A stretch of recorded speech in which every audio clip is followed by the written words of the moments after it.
2 Corinthians 9:8 through verse 10.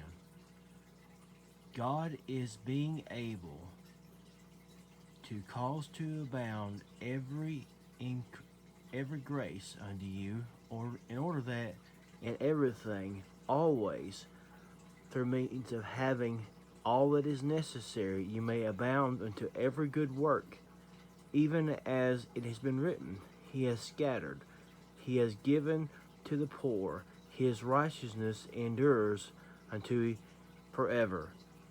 The one who supplies the seed to the sower, also bread for food will supply, in order that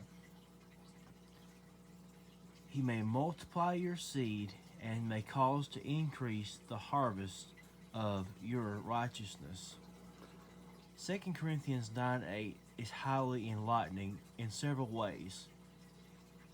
First off, the term good work is equated to the term our righteousness in verse 8 and in verse 10.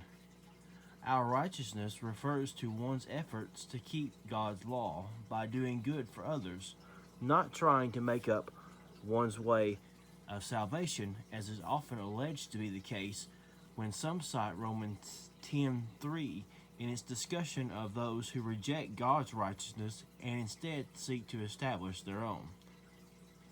Number 3. This definition of our righteousness is mirrored exactly from Deuteronomy 6:25, that, quote, "It shall be our righteousness if we observe to do all these commandments before the Lord our God as He has commanded us." Fourthly, His righteousness refers directly to God's personal acts of goodness, as the citation is given in verse 9 to the Psalms.